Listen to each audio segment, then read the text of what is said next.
Hello, BookTube, and welcome back to your Daily Penguin. This is our tour through my Penguin Classic wall, book by book and author by author.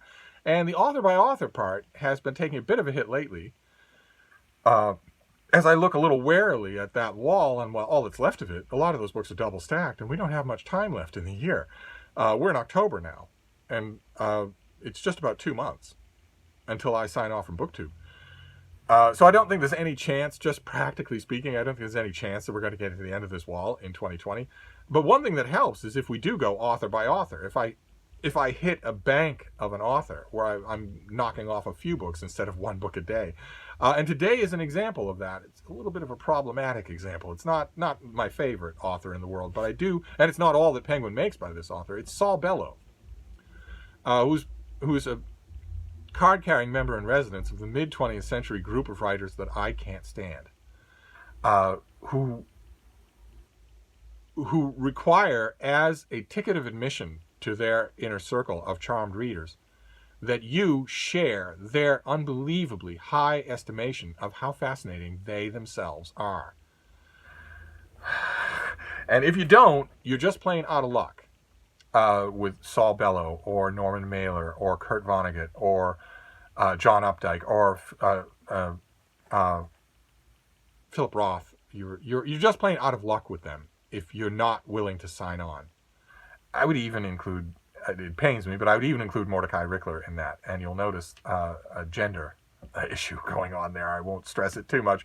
But for a while, in the mid and maybe the 2/3 20th century, that kind of priapic navel-gazing was de rigueur for the great literary men of the day.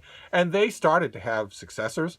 I was waiting patiently. Not patiently, and also not quietly. I've sounded off against these literary lions every chance I get.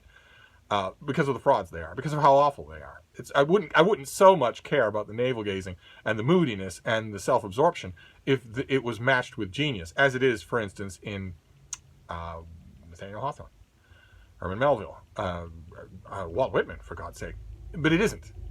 It isn't. No matter what their devotees say, it isn't usually associated with anything in the way of literary talent. And it just goes on and on and on. It just goes on and on and on with the main theme of my book is how impressed with myself I am. Probably typified most glibly and most efficiently by a credit card commercial that Kurt Vonnegut did in his dotage before he died of self-induced lung cancer, where we're supposed to be catching him in his garden where he just talks about the ease of whatever the thing was that he was selling. And he mentions, I went into a bookstore the other day and I bought a bunch of books and they happened to all be by me. And I talked to people at the time who thought, well, isn't that clever? They got him to sort of spoof on himself. But anyone who has ever taken a graduate class with this clown will know for a fact that that is what he used to do. He didn't read anybody but himself. Didn't assign anybody but himself. Didn't talk about anybody but himself in any kind of class. The so-called funny little vignette that commercial was meant to portray, that a famous author goes into a bookstore and buys a stack of his own books, is exactly what Kurt Vonnegut always did in life, and there was nothing funny about it. It was grotesque. And it was true for all of these people. Norman Mailer never had a single thought cross his mind, the engrams of his brain. Not one single thought in his entire life that wasn't about Norman Mailer. Not once, not ever. Even at the moment of saying, I do, in a marriage ceremony, he was concentrating on himself. He was concerned with himself. Roth, Updike, all they ever wrote about was themselves. Thinly veiled versions of themselves. That was the well they drew from. And it was never bitter. It was never caustic in the way that, for instance, it was with Anthony Burgess. Instead, it was adulatory. You don't have to scratch the surface of the Becht books much at all to see pure adulation of self. And that struck me as grotesque. I hated it. And I was glad when it was over, and I was dismayed when it seemed to have a second wave. And we seemed to be getting crap authors like David Foster Wallace or Jonathan Franzen who were just going to carry that tradition on, the just abominable modern manifestation of that priapic navel-gazing, which is autofiction, which is so somehow giving it a title, a distinction of its own, has allowed us to excuse the creatures who do it when Anyway, the point of that angry digression was that Saul Bellow is our author for today, and he is a hallmark of that kind of writing, where he can't invent anything to save his life. It has to be drawn directly from either his own life or from stories that he's heard from relatives, and those relatives have to be male relatives. They can't ever be female relatives. And the result is a shelf of books that I have tried to love, because I've known lots of people who love them and who found great joy in them, and I don't like to be locked out of that experience, not only because I want all the reading joy I can get, but also because I want to understand those friends better. And it just doesn't work. It just doesn't work. So I'm amazed actually to find 2 Saul Bellow novels on my Penguin shelves, but I did. I found The Adventures of Augie Marsh. I apparently do not have Henderson the Rain King. I do not have Herzog, but I have this in a weirdly oversized Penguin paperback. You can tell if I put the bottoms level like that, the top is, this is an oversized Penguin. It doesn't sit well on the shelf with anything else, and it has an introduction by Christopher Hitchens that is all about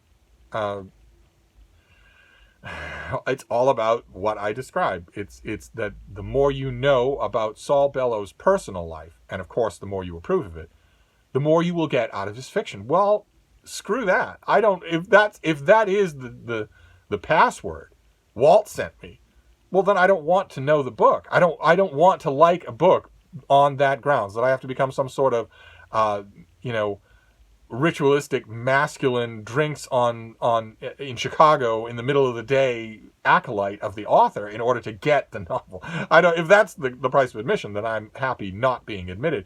And Hitchens' novel is just redolent, or his introduction is redolent of that. That I get it. I'm in with Saul Bellow. And unfortunately, when I found this Penguin Classic, I found this years ago, 2016, and I reread it back then because I don't like writing off authors. I especially authors who have a large cachet with intelligent readers, which Hitchens was. I want to know if I'm missing something. I reread it, and it felt the exact same way. And the same thing, or worse, with this, a slim late novel called Ravelstein, which Penguin did, and which has an introduction by Gary Steingart. The origins of Ravelstein are odious.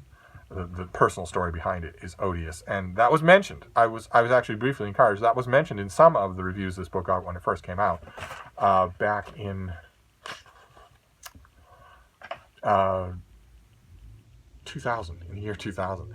But it didn't get enough excoriation, and here it is in the Penguin Classic. So it's got a bump of life on its own, and that appears to be the only Saul Bellow fiction that I have. I know at one point I had a big collection from Penguin, but maybe not a Penguin Classic, of the collected short stories that I was sort of warming up to a bit. I don't appear to be able to find that volume. I must have sent it to somebody because I don't seem to have it anymore. If I remember correctly, it also was oversized. It was a taller volume.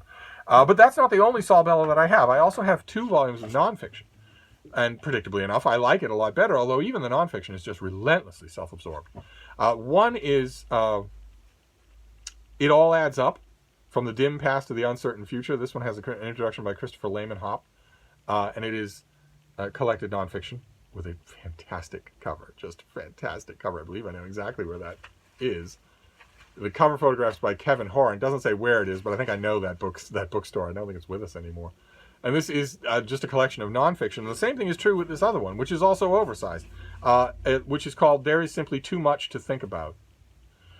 And this is edited by Benjamin Taylor, and it's just another big volume, not a Penguin Classic, but a Penguin, a big volume of Bellow's collected nonfiction. So a larger size volume. Same thing as with Augie Marsh. And that is my collected Saul Bellow. That's all the Bellow that I have. I don't have any of the other signature novels. I don't have the collection of short stories. And I don't think I have either volume of the big and terrific biography that came out about him just recently. I don't think I have those, or they would have been part of my Penguin adjacent recommendations, because they're quite good. Even though it's an odious life, it's a person that you shouldn't like. He shouldn't be a role model to anything. Treating women as toilet paper is not an admirable way to go through your life. I am slightly more attuned to Bellow because he looms large in Inside Story by Martin Amos's new book that comes out next month. he looms large in that book. He's a big figure in that book. A lot of it recycled, a lot of it stuff that Amos has written about him before, but a lot of it also striking me as new and with newer, older resonances. An author who's now as old as the man he was idolizing back in the past. So I'm thinking about Bellow again, but I'm not sure that anything is going to be able to reclaim his fiction for me. I really don't. Especially Ravelstein, but I don't know why I have this Ravelstein volume. But even his famous novels, I will not close the door on Augie Marsh or Herzog or Henderson the Rain King or anything like that. I will not close the door on them. They probably deserve reconsideration. They're big, major books. They made a splash, so they might not be quite the same thing as Beck is Bored or Beck has backed up colon or whatever the Beck books are. They might not be the same thing, so I might give them another try, but I'm not in a. I guess your Penguin today, for as far as the recommend section goes, I do recommend this author's nonfiction, where he was being edited, where he had a deadline, where he had a word count, where he had to sort of control what he was doing, and where it couldn't be entirely about him. Not entirely about him. If you know your editor at the New Yorker wants you to write about a new Amos Oz collection, and you send him 8,000 words about your penis, that editor at the New Yorker, even if you're Saul Bellow and won every literary award that exists in the world, that editor at the New Yorker is probably going to say, well, I can't run this. If you want to redo it, feel free to concentrate on Amos Oz. But otherwise, you could probably find somebody else to run this. That would even at the peak of his fame, that would still have been true for Bellow with some literary editors who simply commissioned a review of a new book. So there's an element of control in his nonfiction that is absent completely from his fiction, as far as I'm concerned. So take that as you will, as far as the Penguin recommends goes. But at least we knocked off 4 books, so we're that much closer to getting to the end of this whole process. So we'll see who we find tomorrow. Maybe another collection of authors' works that would help us to leap forward. In the meantime, I'm gonna wrap this up, and I will see you soon. Thank you, BookTube.